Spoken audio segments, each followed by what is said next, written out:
it seems like I can't stream two things at the same time.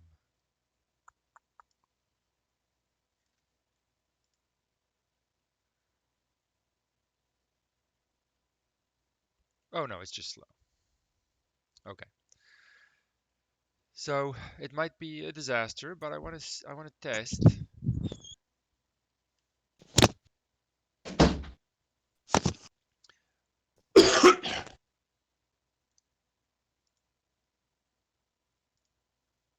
It might be a disaster. I want to test if the Discord screen sharing works perhaps better, but it can only be done right now. Sorry, I have to mute people manually when they have background noise. It can only be done right now if you are not on a phone. So apparently the video works, but they can't find a way to chat. Just test it, see if there are any obvious things, if it's better, especially the delay between video and audio. That's the main issue. But if watching the YouTube stream, if you don't find the audio video delay any issue, then let me know as well. Steven, can you hear me? Yes, I can. Can you just try writing something on your screen just so Oh, we can? that's a good point. Okay, Thank hold you. on, let me zoom in. Thank you. It's working on my phone. Oh, the latest search that I could make said it wasn't quite ready, but maybe they've incorporated it again. Gotcha, because he just switched the screen over and did a little squiggle.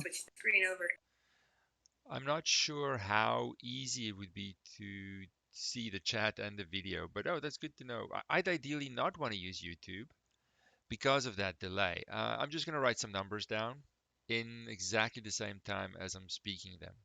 1, 2, 3, 4, 5, 6, 7.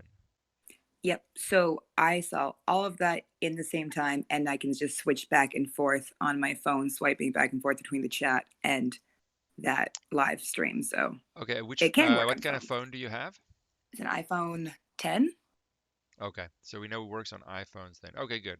Uh, Ideally, I could do both. I'm not sure because for some people, YouTube has no delay. For some people, it has like a 2-second delay. So I'll leave it as an option for both. It's nice if we have everything sort of contained um, in one app. Discord being the better choice right now because we can't voice chat in YouTube. But I'll leave them both and test them as you want. It seems to work on an iPhone with perfect audio video sync. I just thought I'd give it a shot. All right. Feel free to interrupt if you have any comments or anything as we do our next lecture. So this is on chapter, what is the next chapter? Chapter next. And we're going to talk about polyhedra. And for that, now I picked a bad lecture to really test this audio video sync because we're not going to write that much. It's going to be a slideshow. Let me just check the chat here. There's a way to pop out of the video to see the chat. Yeah, I mean, I'd love your comments if you prefer YouTube, if you prefer this. After a couple of tries to see, I'm just going to unmute the people I manually muted.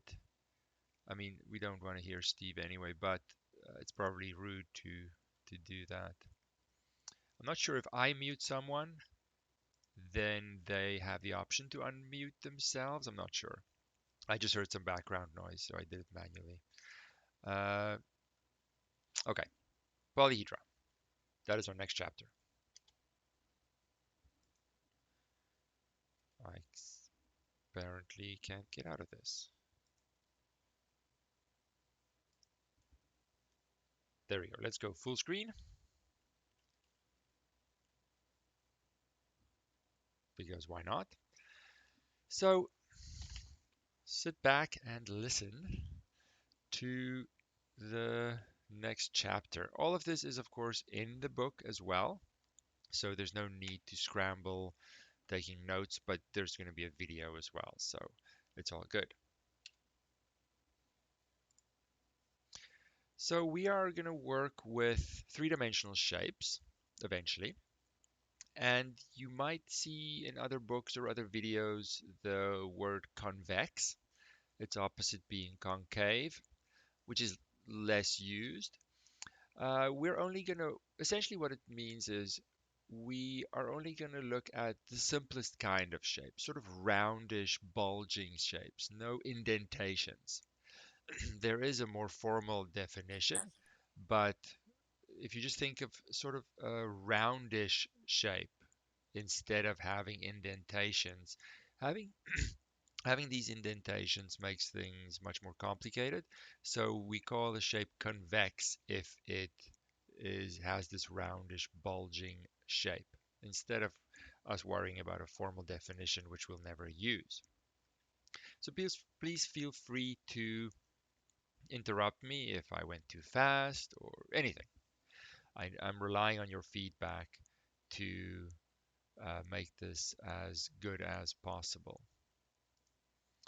So if we see it a different way, a more formal definition is any line through a convex shape and all the points inside stay inside the shape. If you look at some lines passing through a concave or a non-convex shape, it exits the shape and then it enters it again. And that creates a lot of complexity that we're trying to avoid because we're just trying to do a basic introduction.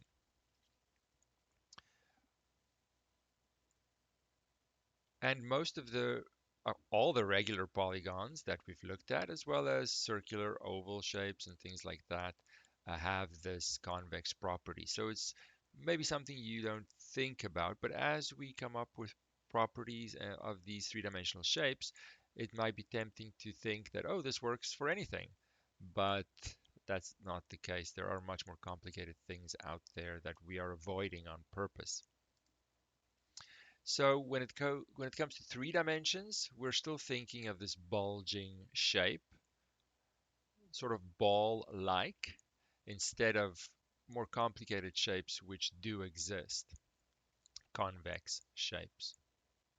So I'm not reading all these words since it's a repetition of what we've done before in a few slides ago.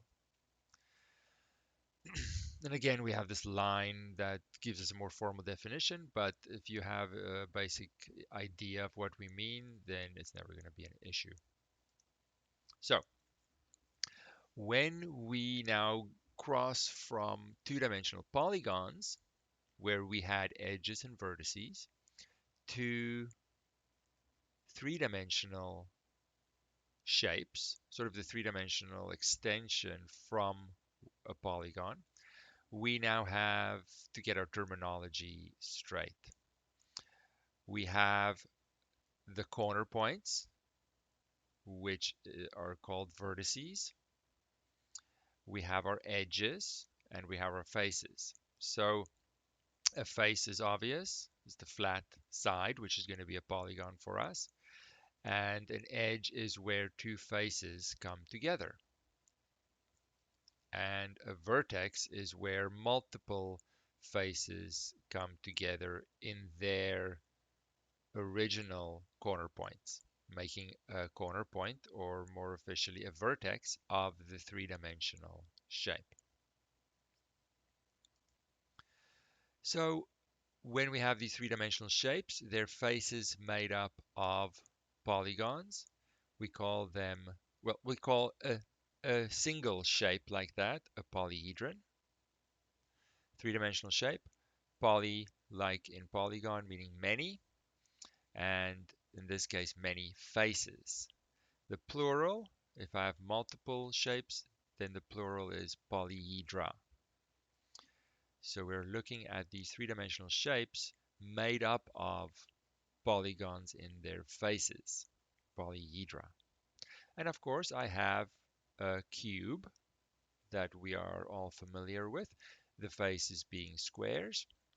but I have more variety, more interesting polyhedra can be made with different kinds of shapes and different number of face, different kind of polygons and different number of polygons coming together to give me the vertices of this polyhedron. Is the pacing okay? Am I going too fast? Let me know. Don't let me ramble on thinking, I'll watch the video later. Then you're just making your work more.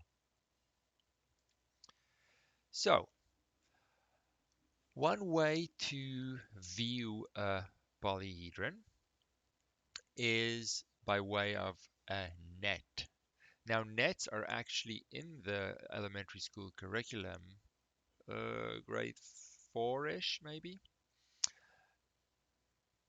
But even though it's kept very simple, the idea of a net, you can take a cereal box and cut it along the sides and fold the sides open while they're still connected and make one piece. And when you fold it flat, all the faces somehow connected, then you get what we call a net. So the net, when folded up, will make the three-dimensional shape. So there's a correspondence between a polyhedron, the three-dimensional shape, and its net, a two-dimensional version or a two-dimensional representation of the polyhedron by way of its faces. So you see in this example that if I have a net like the one on the left, that is the net of a cube because I can fold it up in some way, sort of illustrated on the right, with my face slightly being in the way. I can fold it up in a way it is possible to make the cube again. But there are other polyhedra, and the nets can be a very complicated thing to work with and try and imagine and visualize. Even though the shape itself is manageable to wrap your head around, the faces, the types of faces, how they come together, and you can get a feel for what this polyhedron looks like. If I just give you a net, like the bottom right one, it's actually a really, really difficult question to verify that it's possible to fold that in some way to give me a closed, correct three-dimensional shape. So nets, even though they can be introduced by cutting open a cereal box and a very basic shape, as soon as I make that shape a little bit more complicated, the net concept just jumps up in complexity.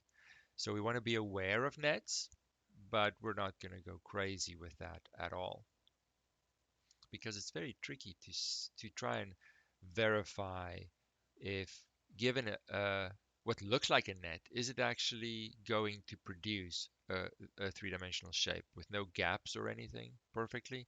That's a difficult question, which uh, in some cases, for bigger and more complicated shapes, they don't even have all the answers yet.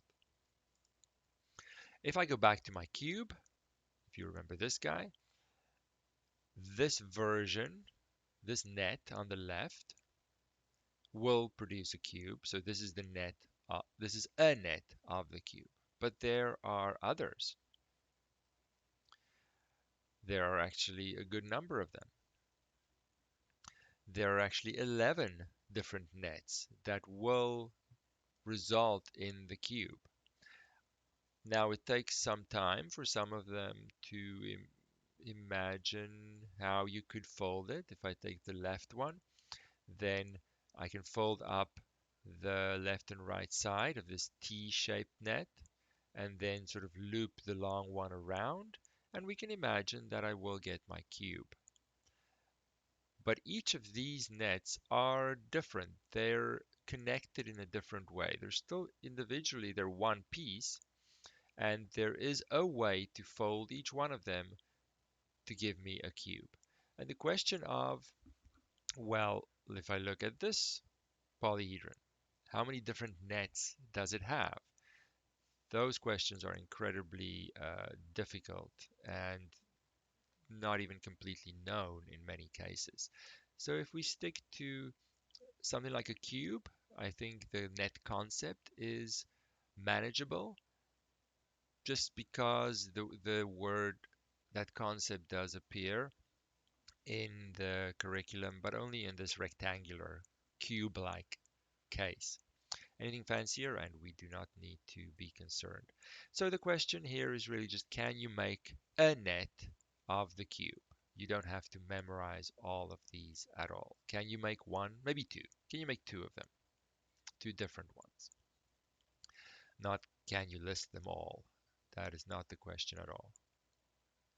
So that is the concept of a net. A net. One way to represent the three-dimensional polyhedron by way of a two-dimensional figure or shape. So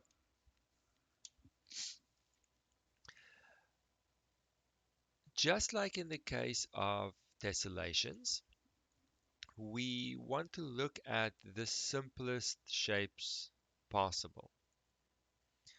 And we can do that by saying we're not going to allow just any kinds of faces. It's too much variety, too complicated. Let's make the faces as simple as possible. Well, first, let's limit the variety in the kinds of faces to one specific polygon that can be repeated to make the faces of a polyhedron. And let's make that polygon face as simple as possible by requiring that it's regular. Then we'll get a regular polyhedron. And we're going to spend some time on these because they're arguably the most important. So if the faces are congruent, meaning all identical, regular polygons, regular of course meaning in that face, in this case, in this example, a square, all sides are the same, all angles are the same, then it's regular. But it doesn't have to be a square, it could be other polygons. But if I stick to a regular polygon and just that one to be the faces of the polyhedron, then we call it a regular polyhedron. So these are also called Platonic solids after the Greek philosopher Plato, who wasn't necessarily the first to investigate them, but the first to really be intrigued by them and give them a little bit of fame by really investigating and being super interested in them. Platonic solids. Now the question is, okay, here's one. The cube is a Platonic solid, but how many others are there? Are there many? Are there just a few? And why? So that is our main question. So we're going to elaborate on this second box, but the question is, how many different Platonic solids are possible? So before, don't read any of this. It's not nonsense, but it's a little too wordy for my liking.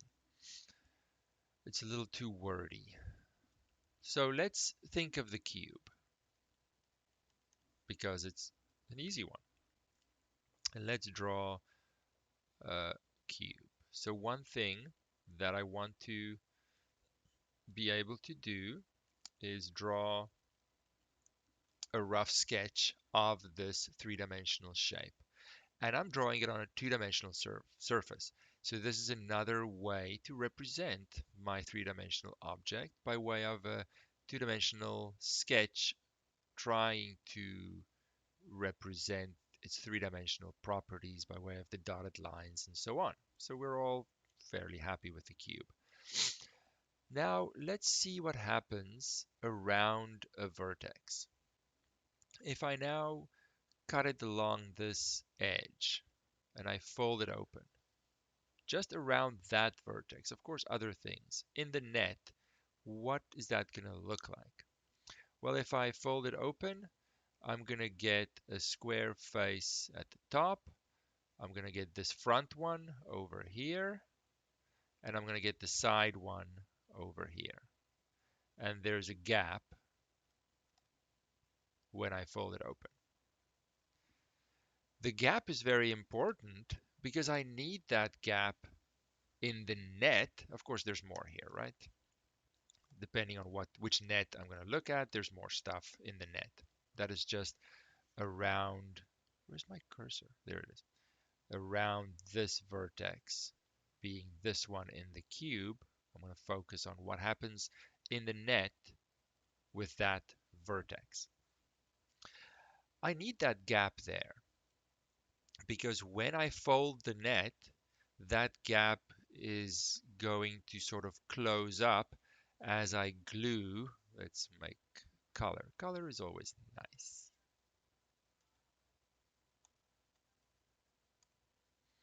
As I fold these pink edges on top of each other to make this edge in the cube, that gap is crucial to enable the folding and the gluing process. Does everyone see how sort of imagine how I'm going to fold those pink edges from the net to make that portion of the cube? It's very important. I need confirmation from at least 3 people. I got one. Can I get a second? Can I get a second? Okay, good, good, good.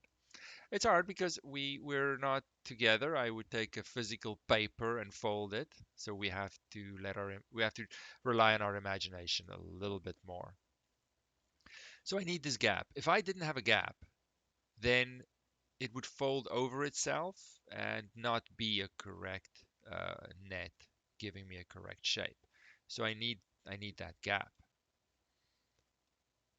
However, if I'm going to have a gap, and I also need, whoops, what was I writing there? I was writing nothing. I also need at least 3 faces to come together from my net when I fold it to make the shape. There's going to be at least 3. I can't fold 2 of them. I can have more. At least 3 is what I'm going to need. So I can make a cube because square, each of the square faces uh, contribute 90 degrees. So that means that 3 times 90 degrees will give me 270 degrees, and I still have a gap. Have a gap.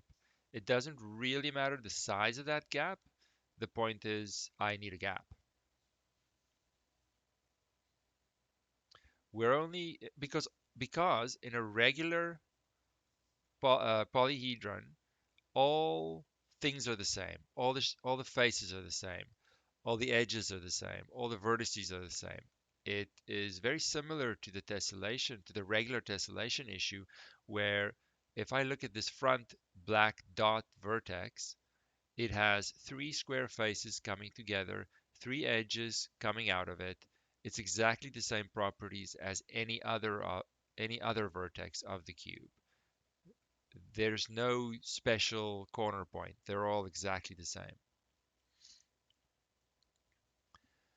So I can focus on how the faces and everything come together at a single cube corner point, and that would describe everything else because they're all identical. So if I fold it out, or I think of the net before I fold it to make the cube, I have 3 square faces that will be glued together, and I can only fold them from 2 dimensions into 3 dimensions if I have that gap. Well, if I look at it flat all the way around that point, is 360 degrees. My faces only contribute 390 degrees, so I have a gap. I'm not at 360 yet, and that enables me to fold them together. All right. So now the question is, which other regular polygons can be used as faces coming together at a point and still produce a gap?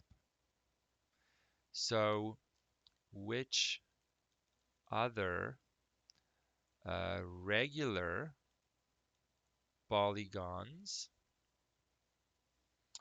will still leave a gap? That is the question. Let me just scroll up a little bit. So I know the cube will work. Let's go to triangle faces as options. So option one, I can have, uh, I need to have at least three. So if I have three triangles, now my drawing isn't perfect. There's another triangle and there's another triangle. I have quite a, so that's the corner point. Of course, more things are happening in the net. So now I'm going to fold it. Let me make a pink edge here. I'm going to fold this pink edge. Let me zoom in. I feel like I should be zooming. Zoom. That's way better. I'm going to fold these two pink edges on top of each other from the net to make some mystery three-dimensional shape, which we'll get to. So my gap is over there. So I can definitely have three triangle faces because each one is going to be 60 degrees. Remember, they are regular, so they are equilateral triangles having internal angle 60 degrees. So I have a 60-degree angle, 60-degree angle, 60-degree angle, and that gives me 180. Now, my sketch was very rough, which means that I have a gap. That gap's pretty big, which just means I'm going to fold them quite a lot, quite a lot. So what that shape's going to be, we're going to put a pin in that just for a second. I just first want to get the concept of what do I need and why would it not work for just any face? Is there another option for the triangle as faces? I can have four triangles as well. Three, two, three, four. Now, I know they don't look regular, but they are. Now I'll fold the pink edges on top of each other and make my three-dimensional shape around this vertex. And I can do that with four triangle faces because each one, whoops, not three, each one contributes 60 degrees, which results in 240 degrees. And all the way around, if I don't have a gap, I would, full all the way around is 360 degrees.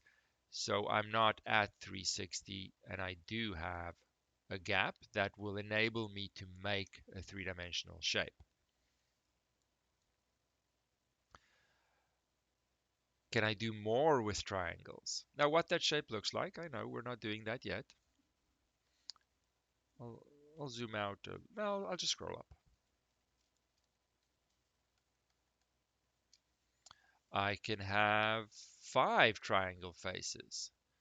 One triangle, two triangles, three triangles, four triangles, five triangles, and still have a gap. When I now look at this vertex of some mystery polyhedron, of course, which we'll see in a second, folding those two sides, making my, gluing them together when I fold and make my three-dimensional shape, because 5 triangles around this vertex, each one contributes 60 degrees. That's 300 degrees. And I'm still short of 360, which means I do have a gap, which means the folding of the net to a three-dimensional shape is going to be possible. But if I now have 6 triangles, now I am perfectly at 360 and I can't fold them. There's no space to fold them. They would fold over each other, and that would not be a valid net anymore. So let me zoom out. As far as the triangle faces are concerned, that's as far as I'm going to go. So there are going to be 3 polyhedra with triangle faces, 3 regular polyhedra with triangle faces, in addition to the original cube, which has square faces. And if I look at this net for the cube, in terms of what's happening around a single vertex, I can't have 4 cubes. No, I can't have 4 square faces because then I have no gap because 4 times 90 is exactly 360 and I need a gap or I can't fold them into a three-dimensional shape. So for the cube, there's only this one. For the square as a face, there's only the cube. Let's say it like that. So I have square faces, I have triangle faces. The next one up would be a pentagon. Of course, regular. Pentagon faces. Is that possible? Well, if I look at a pentagon, now it's hard to draw them straight up, let alone sideways. This pentagon interior angle of a regular pentagon is 108 degrees, if you remember from our tessellation discussion. So it's going to look bad, but if I now glue, no, in the net, if I now have some more of them, I have another 108, and maybe over here. Ooh, that's bad. Back it up, back it up. Seriously, a little tighter, like so. I have another 108. So 3 times 108 degrees, and I'm falling under 360. That means it can be done. I have a gap around this vertex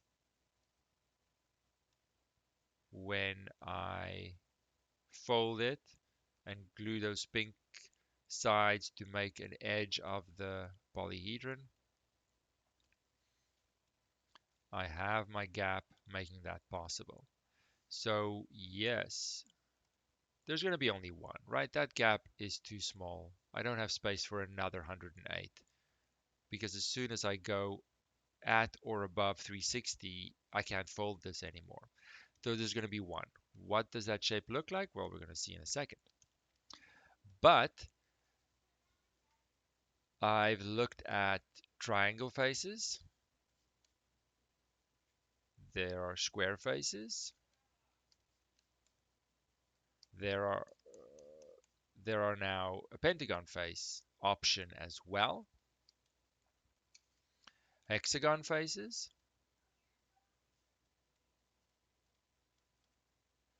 The problem is I need at least 3 to be able to fold the net to make a three-dimensional shape. And 3 hexagons, well, let's draw the hexagon. Hexagon, hexagon. Okay, I did my chapter 9. Interior angle, interior angle. I remember from tessellations is 120. I need at least 3, so 3 of them whether I draw them or not, is going to be 360 exactly.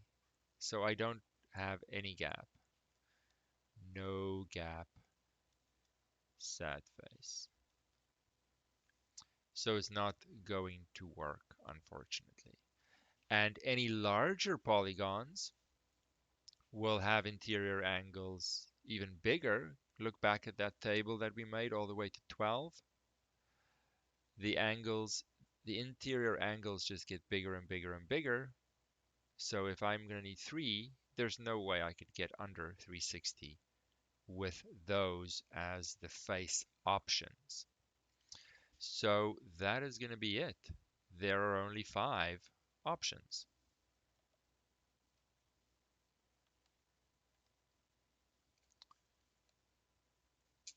It's a little small, but at least we can see them on the same page. I have 3 triangle face options. I have 1 square face option. I have 1 pentagon face option, and there are no other options. Let's go back to our slides.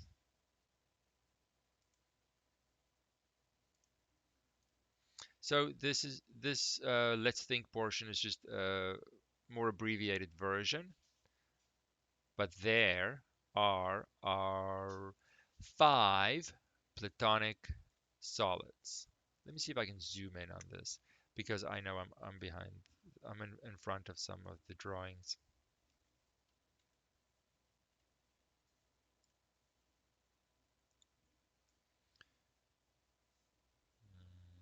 That is not better.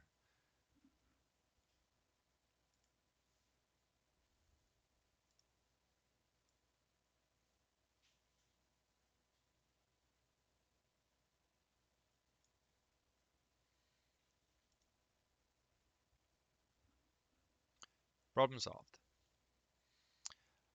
All right, so there are the 5 platonic solids. We have 3 options for triangle faces. The first one, where only 3 of them come together, some of the angles, well under 360, we get a tetrahedron. You see, maybe look at the top vertex. There's a front triangle, there's a back right triangle, and there's a back left triangle, and they're all the same. Or you can look at the triangle, the vertex that sits at the back. 3 faces come together. If I use the triangle as a face, 4 of them come together, well under 360, so possible, I get the octahedron. If I look at the front one there, for example, the front vertex looking at me, there are 4 triangle faces coming together at that vertex. Don't be confused by the cross section looking like a square. That's not a face. The faces are the outside shapes. Then if I stick to the triangle face, 5 of them come together. I'm still under 360. It's possible I get the icosahedron. Look at any vertex you want. The dotted lines do create some confusion at the start. If I look at this one, for example, I can count 1, 2, 3, 4, 5 triangle faces coming together. Then, if I allow a square as the face, that is our familiar cube, 3 of them coming together at a vertex. So that's an easy, stable, familiar one. And lastly, if I look at the pentagon as a face, 3 of them come together, well under 360, well, under, not well under, but it is possible I get the dodecahedron. Dodecahedron. And if I look at maybe this top right vertex, 1, 2, 3 pentagons come together at a vertex or to form a vertex. Dodecahedron is the platonic solid with pentagon faces. We're going to count the faces, we're going to count the vertices, we're going to count the edges, but that's going to have to wait until tomorrow because it's probably the most confusing for people, and I want to go through that very slowly. It's a dodecahedron, yes. So our task right now is to understand why there are only five platonic solids, what they are in terms of faces coming together, being glued together to make a corner point of the polyhedron, a vertex in the three-dimensional shape, what their names are, and we also have to be able to make some attempt at drawing them like the right column. Now the cube should be something that you can draw already. The tetrahedron is not that bad, and the back dotted lines help the shape because there aren't many triangle faces in that shape. Octahedron may require a little bit of practice, but it's doable. And then the icosahedron and the dodecahedron will require a little bit more practice. It doesn't have to be this perfect, and I suggest at the start to ignore the dotted lines for those two to make it a little bit easier. But just if you are able to draw it in a way that I can tell which one of the five it is, that is good enough. So they have to be distinguishable among each other. So that is our goal so far. We're not quite done. We have to look at the platonic solids further, but so far that is something that requires a little bit of practice. So I don't want to go too fast since we only have a few chapters left. Are there any questions at this point?